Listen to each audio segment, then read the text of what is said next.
In the face of fairly resoundingly positive reception to Porter Robinson's new anime music video, I want to serve as a representative for those of us who are relatively unaffected or unimpressed by it, so that you can have an understanding of where we're coming from when the, let's say, less tactful individuals holding these opinions end up voicing them.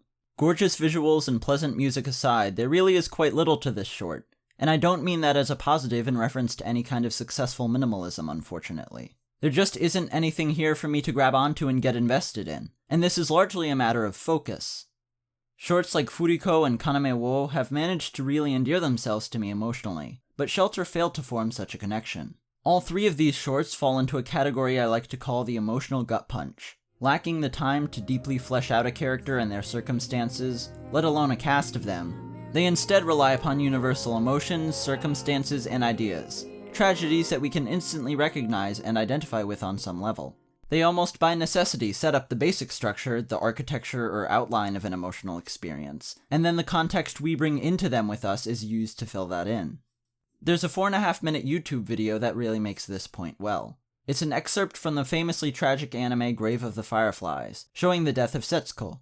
Now the film has stellar craftsmanship, so even in isolation these scenes are quite saddening. But what really makes them tragic is the context the rest of the film imbues them with. Seeing the happy child that Setsuko was before falling ill, and growing fond of her ourselves. Seeing that it was really the pride and folly of the main character that put her in this situation that resulted in her death. All of this makes it so much more horrific, as we contemplate his state of mind at this time, fully aware of his fault in this tragedy. What an emotional gut punch short film must do is pack all of these little moments of context into its small runtime, and trust the viewer to buy into them and flesh them out. Were this scene to be reworked into a short film, most of those sad lingering shots might be shortened up, and instead we'd have a bunch of short scenes showing us the progression of events. Her as a healthy child, the bombs drop, their parents' corpses, moving in, getting yelled at, leaving defiantly, struggling to keep them fed, her conditioning worsening throughout this, until we reach her death. I must apologize up front for the obviousness of this statement, but if you wanted to turn the general premise of Grave of the Fireflies into a short film, you'd have to take those peak moments that establish the situation they are in, and give them all to us, just without all of the smaller details and more drawn-out contemplative scenes that we get in the full version. That is the focus that things like Furiko and Kanamewo have that I think Shelter lacks. At 3.5 minutes into this 6-minute anime, we start getting her memories of her home life in earnest. Everything that preceded that was her alternating between enjoying herself and being somewhat bored-looking in her world, with around 10 seconds throughout of her displaying sadness or distress about some memories that we see tiny glimpses of. That sequence of memories at the 3.5-minute mark ends up being a hair over 1 minute long, and tells us that she had a dad, and they seemed to like each other, and he built the pod for her. The entirety of the emotions that rest upon her missing her dad rely upon that relationship, but all we are given is this very simple and generic, he's his dad and loves her, she's his daughter and loves him. There's no dynamic to this relationship, nothing personal or distinct about it. Let's look at another anime short, Makoto Shinkai's Dareka no Manazashi.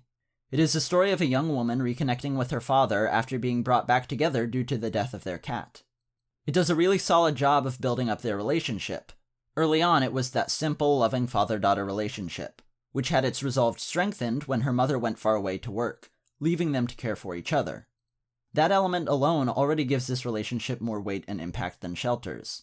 It proceeds to show us how they began drifting apart as she grew up, developing that fairly universal resentment towards her dad, and then as she got even older, developing those fairly universal desires to move out and make her own way in the world, followed by that fairly universal sense of homesickness. We finally get catharsis to all this when she comes back home and realizes how much she really values him. That is a relationship I care about.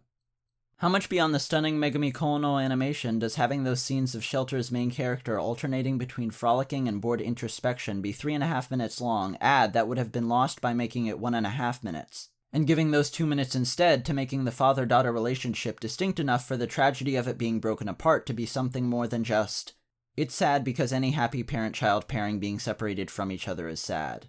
Because that's what it ends up being. In Kanamewo, the relationship is not interchangeable with any pair of cute anime lesbians. Our main character finds and raises this slime girl in an almost maternal fashion for a little while, teaching her about the world, before the relationship turns more raw, with sloppy makeouts and cigarettes, though still very loving with things like stargazing excursions that maintain that aspect of our little slime girl being taught about the world.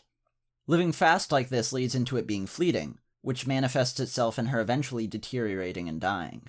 The overall distinct feeling of this relationship is intimate, primal, and fast fading. The whole idea of bright fires or stars burning themselves out quickly, reinforced by the fireworks, stargazing, and the frenetic shrieking guitars throughout. In Furiko, we get a relatively fraught relationship, one that has had its struggles, but one that as a result of those conflicts conveys to us an underlying strength by virtue of it having held together throughout them. This characterization of their relationship as one that has weathered many storms plays into the anime's tragedy perfectly, because it is about the completely heartbreaking dread of that one storm that is totally inescapable for any relationship: time. Let's get to the real point of emotional punch in Shelter then now. It is memory, and the idea that as sad as we may get remembering those things and people that we have lost, they are ultimately something that we can draw upon and be uplifted by. The girl's conclusion at the end is, "Those memories make me stronger. I'm not alone because of you." The guy in Furiko losing his wife would have been sad on some level without any of the context I explained. If it was just a generic relationship between this couple, then its succumbing to death still carries some emotion, but it is made truly tragic by death's specific implications to that relationship. Her father no longer being there has no specific implications. It carries no particular emotional weight. Perhaps we could have seen her mother pass away, and she and her father helping each other to move past that, giving her relationship with him relevance to the idea of drawing strength from your memories and not getting caught up on the fact that they are completely in the past.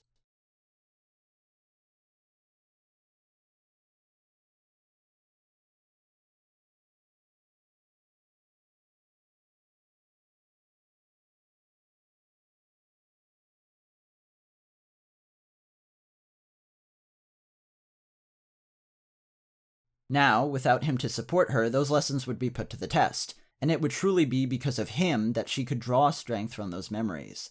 It would be because of the person he was, this person she'd gone through a similar hardship with, and not simply because of the role he fills, her dad.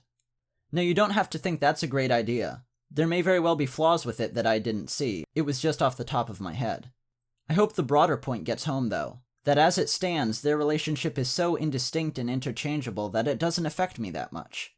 There's hundreds of thousands of estranged children in our world that I just don't care about on any real level aside from the most basic recognition of it being sad and me wishing it was better. My friend of 3 years who hasn't seen their mom in a decade, them I care about. In Shelter, though, the girl is just one of those faceless hundreds of thousands.